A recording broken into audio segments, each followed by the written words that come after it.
So, All right. so a couple things I want to ask you that we were talking about. First, originally, well, like I'm talking before FBI, who inspired you to go the negotiation route, or how did that happen? Just to revisit that with me. Yeah. Wow. I think I was always interested in negotiation. I think a lot of people are. I mean, I bought a book when I was in college called "You Can Negotiate Anything" by Herb Cohen. Now, I got into hostage negotiation in the FBI principally as a result of a knee injury. I was on a SWAT team, and I had a recurring knee injury, and just decided that most people that are in SWAT ultimately it's like being a professional athlete. You're going to stay at it till you get hurt so bad you can't do it anymore. Yeah. I decided to make the shift before I was crippled. Yeah. So that was your foray into working the negotiation side. Yeah, well, it was crisis response. I enjoyed crisis response, and when I decided I'd had two reconstruction surgeries on my knee up to that point, Wow. and but wanted to stay in crisis response. I figured we had negotiators. I said to myself, how hard could it be? I talk to people every day. All right. So at that point, did you get additional training per se? Are you like, how easy did you pick it up? I know it's not like overnight. So I'm saying, how did that transition? Well, yeah, you got to go through whatever agency you're in. They're going to have some kind of training.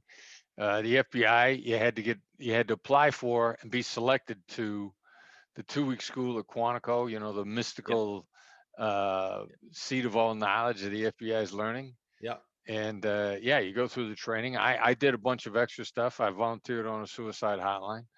But yeah, you gotta get trained. Okay. So before I jump into real estate, this was a question directly from my wife. So who was the toughest negotiation that you ever had to do, and who was the best negotiator that you've ever talked with, that maybe even you trained? And maybe this is one and the same. Yeah, well, toughest negotiator. I mean, the most difficult negotiator to deal with is the dumbest negotiator. Because they'll do things based on ego that's actually against their best interests. I'm working a Burnham Sabero case in the Philippines, and they're arrogant on the other side of the table. I'm coaching the negotiation. It's a kidnapping, and they choose to renege on the agreement, and that's going to end up destroying their business, so to speak. I mean, kidnapping is a business. It's a commodities exchange mechanism. That sounds really heartless, Yeah.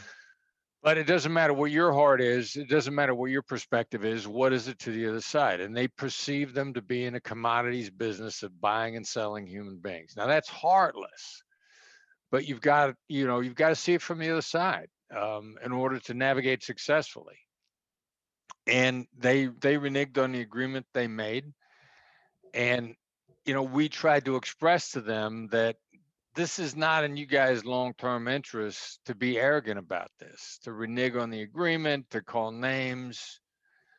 And we couldn't get them to turn the corner on that. And ultimately it ended, they got the follow-on response, put them out of the kidnapping business for the next 15 years, put their organization in a shambles. A whole bunch of them got killed. Wow. A lot of things that they could have avoided. So the most difficult negotiation is probably the arrogant negotiator who will do and say things that's against their own interests just because they feel like it. Yeah. That's interesting. Definitely didn't expect that. So that's so interesting. Okay, so let me change the nature of the second piece then. Um, so you train some people now, do you, as part of what you do in general, before we go real estate related? Yeah, we coach and train business negotiations of all types. I mean, we have coached, my son coached a merger where he saved the people that he was coaching $36 million. Yeah, and he Wow. did that when he was in his mid 20s. We coach insurance settlements, we coach real estate negotiations. I mean, where if people have the words "I want" or "I need" crossing their lips, they're in a negotiation, and that's life. Very, very interesting. So let's pivot to how this whole your background, because I remember in October of 19, I think you were working on some real estate stuff then. How did it go real estate? And you just said you do all businesses, but how did you go real estate related? And what does that mean? What does it look like now? Yeah, well, we've been partnered up with a guy named Steve Scholl. His outfit is called Performance Coaching in the real estate space, actually, probably now for about 5 years in total. He and I have been, he was a coaching real estate agents I remember the for, name actually. yeah, all right, good. Yeah, he did it for years. And he was sort of in the old school model of, constant hustle, just win through sheer force of determination. And you need sheer force of determination, whatever you're in. But then, he said, I picked up Never Split the Difference, and he did a 180-degree turn on all of his philosophies to emotion intelligence negotiation. As an example, and we've, in the real estate world, although it's true for everything, we've implemented something called proof of life, which is the favorite of the fool. If you don't know who the fool in the game is, it's you. Now, the harsh reality of the world is no less than 20% of everybody's business opportunities, no less than 20% of real estate deals are fake deals. They're using you for due diligence, or they're using you to drive a competitor down, a competing bid down. They have a favorite. They just want one term from you so they could take your term or your idea and force a better deal on somebody else. In point of fact, once we've begun to implement this strategy across the board, the number is way higher than 20%. Sometimes it's as high as 80%. Wow. The real estate agents that we've coached up completely in the favorite of the fool, they they go out on 80% fewer appointments and make the same money. They work 20% as hard, literally, and I'm not making this up. Yeah. Make the same money working 20% as hard. If you do the math, that's a pretty good raise. Huge. It's huge. And the other thing that's probably more important about that is they're happier. Like the stress and anxiety that has gone out of their lives. They're not available on the phone 24/7. They're not taking calls 10 o'clock at night where they're talking a client down off a ledge. They're not taking calls on a weekend. They're besides that, like one of the real estate agents that we're coaching on this, she sent Steve a text that says, "Is I'm gonna binge watch on Netflix because I got so much time on my hands. Is that okay?" And he was like, "Yeah, enjoy your life." Yeah. Whatever floats, right?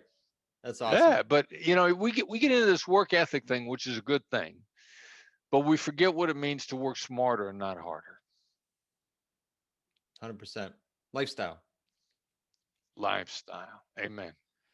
So let's dig deeper into most of the Wicked Smart listeners are, Chris, investors like us. I was an agent for years, but I've been investing now only for another 13 or 14, 30 years total. Most of these listeners are either investors or want to be investors. We happen to buy and sell real estate on terms, meaning we don't use bank loans. So we're always negotiating, and it's always Yeah. about terms. So if somebody wants to get trained by you, besides needing, I think it's a requirement to read your book, Never Split the Difference. Like we put that through our community, hundreds of times.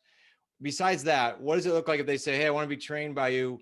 Is there a set program? What would you suggest they do? Because I think everybody in their family needs this. I really do truly believe that.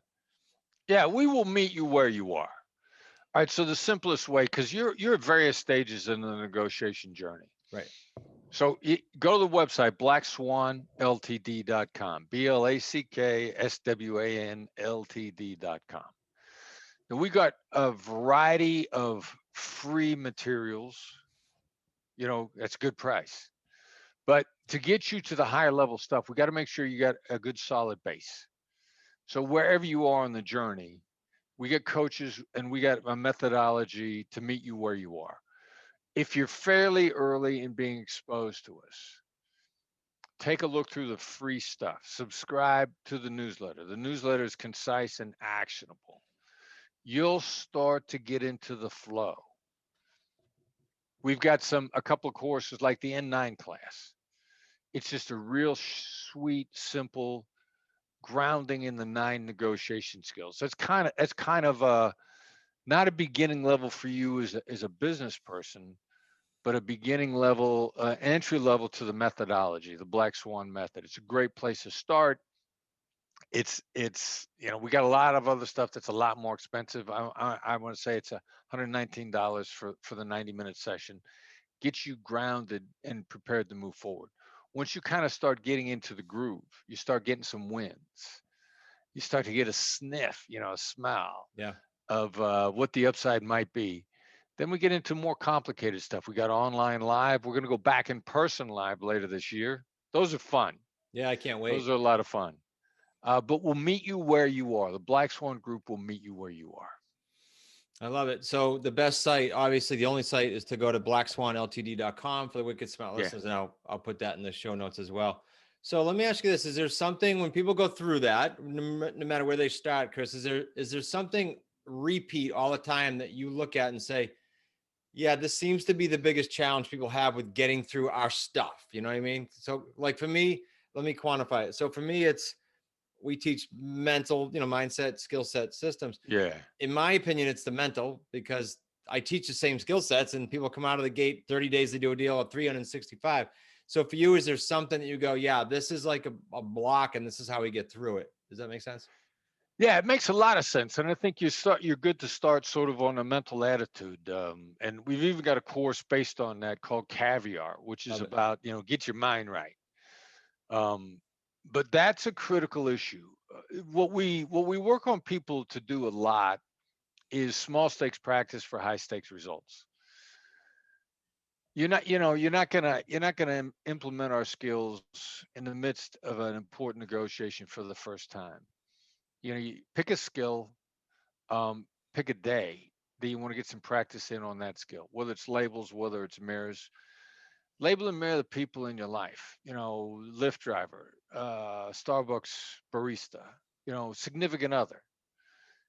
Get your feel when it doesn't matter, small stakes. If we get people to start to do that, because some of our stuff is so counterintuitive, like you will tell yourself, your amygdala is going to go nuts on you. I can see how this is going to go bad. Yeah. All right, so let it go bad in something that doesn't matter, and get a feel. That's really getting somebody's toe in the water. Might be the biggest thing. And it has a lot to do with mindset, exactly what you said before. And so what's the biggest challenge of getting people to do that, to put their toe in the water? Is like, if you go back further in the funnel, so to speak, is there a challenge you see over and over again that just kind of like stops these people, that they might fall out, or they might quit? Like, what is it? Yeah, well, maybe probably your lack of data in your environment that shows you that it's going to work. You're looking for visible cues around you that when you jump off that cliff, that your parachute's going to open. If you've never seen a parachute open before, you're like, I don't know, it's a long way down and a sudden Yeah. stop at the end. So what happens though when you envision that is like you're kicking your own tail. Yeah. Your amygdala is taking you, and for lack of external data, the amygdala is going to do that to you. So where's the best place to go to look for success stories? I mean, check me out on Instagram, um, at the FBI negotiator. Check some of our social media assets. You're gonna find the clues there. You're gonna see the successes. You're gonna see that there's a lot of people out there that this scared the heck out of, and then some kind of way they jumped off that cliff, and then suddenly they were like, wow, not only did this work, but it's going to seed my future in a whole new way. We're all about transactions. Like, there's a lot of mentors like us or coaches that go out and sell crap, and they don't care what happens after that Yeah, crap. And you know that. So we're all about coming in, and we're doing deals together. We're locking arms. We're in the trenches. I can yeah. imagine the effect that this can have on our Wicked Smart community as a whole, since we're driven by transactions, to drive it really through the roof. So a lot you and I could probably talk about, and we will, I hope, as a as the days go on here to get you involved in that community big time. Yeah, I'd love that. And there's one thing too, like, when Jim Collins wrote that book, Good is the Enemy of Great. Mm-hmm. I mean, if you're doing pretty well, the real problem with that is it'll constrain you. Because you're doing well, you did better than you did before, you got reason to feel successful. It's what I like to think of as the difference between the 10 percenters and the 30 percenters. I'm with a young lady a couple years ago, and we're in a Macy's, and there's this really nice jacket she wants with this tiny invisible flaw in it. And she takes the jacket and she goes like, "Watch me get 10% off." And I remember thinking like, "Watch me get 30." She was going to go be tough, argumentative. Instead of paying full price, she'd gotten a 10% discount in the past. I was going to go with a completely different approach and get 30% off. But she had reason to believe that she was good. What's your data? Okay, so what would you have done differently? Let's might as well ask, because I know everyone's thinking, okay, tell me, like what would you have done? Really counterintuitive. She's going to go up and go like, "This has got a flaw in it. This is damage. How dare you? I'm gonna let everybody know that you're selling flawed." Okay, we'll give you 10% off. And she's like, "Cha-ching." And I'd be walking up and going like, "Hey man, I am so sorry. I'm gonna ruin your day. I'm gonna seem real selfish here." And they'd be like, what is it?" Like, I'd love to have this thing, but what's is this going on sale sometime soon? I mean, is that an employee discount? I mean, I'm doing it in a nice, playful way because I want to explore all the different options, and I want them to, because you're 31% smarter in a positive frame of mind. So if I'm playful with them, they're going to start thinking about options with me. Then plus, I always prepare myself for the follow-on negotiation. Like, if I'm in here once, I'm probably going to be back. No matter what the odds are that I will never be back, I always prep myself to be in a position to maximize when I come back. And if I beat them bad, which is really satisfying, if I beat them really bad, I feel great. But when I come back in, I got no shot if there's any follow-up negotiation. And I'm not willing to give that up. So I also want to play with this person playfully, so that I explore every option. I leave no stone unturned. They're not exhausted, and I can go back if I need to. So I'll be playful. Like, I remember one time, this guy couldn't find a discount for me anywhere. Well, every company's got an employee discount. So I say, "Hey man, what about the employee discount?" And he goes, if I give you the employee discount, I'd have to pay for it myself. And I go, "I'll pay you back," just like that. And he burst out laughing, and he actually went and found the override code for the employee discount and gave it to me anyway. That's awesome. That's awesome.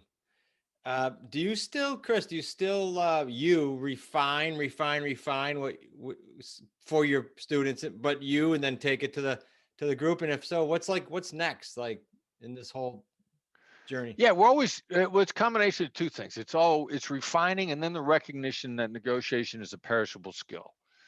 And that if I don't keep after it, I'm going to get rusty. I'm going to not be able to hit the shot as well no matter what.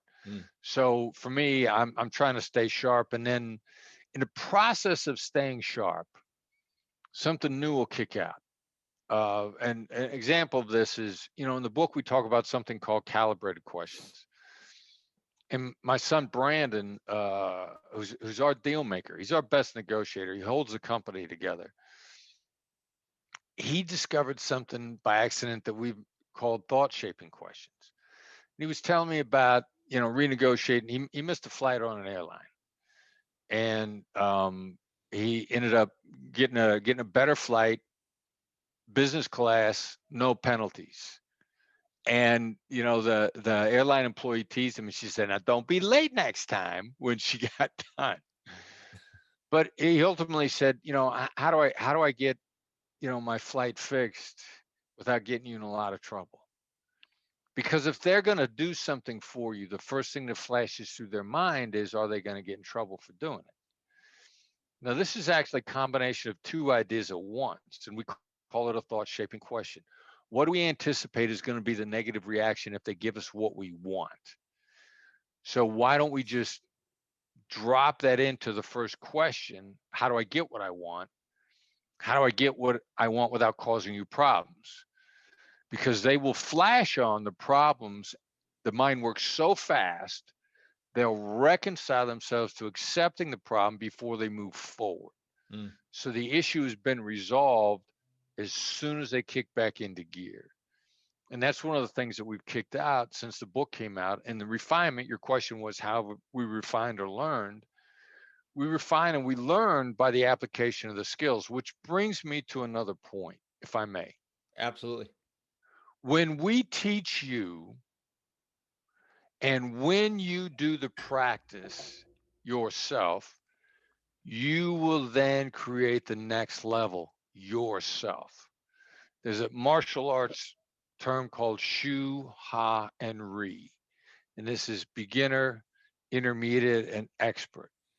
And when you get to Ri with us, you will begin to construct your own rules.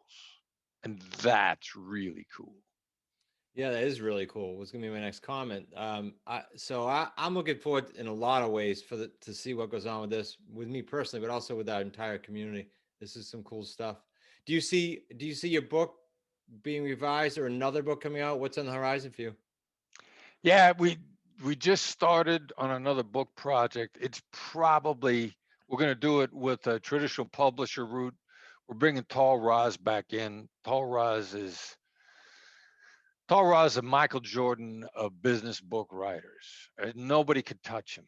Nobody. He's a genius, and we just very recently had a discussion because he doesn't like book supplements. If there's not another entire book there where we've advanced the thinking on a lot of levels, he's not interested. And so Hmm. that's probably about 2 years out. Oh, very well. I'll be looking forward to it either way. As we wrap up, I have one question is I see who's in your background, but for the on your shelf there, for the listeners that are only on audio on the podcast, they got to go to the video and check us out. But why is that picture behind you, and what's it mean?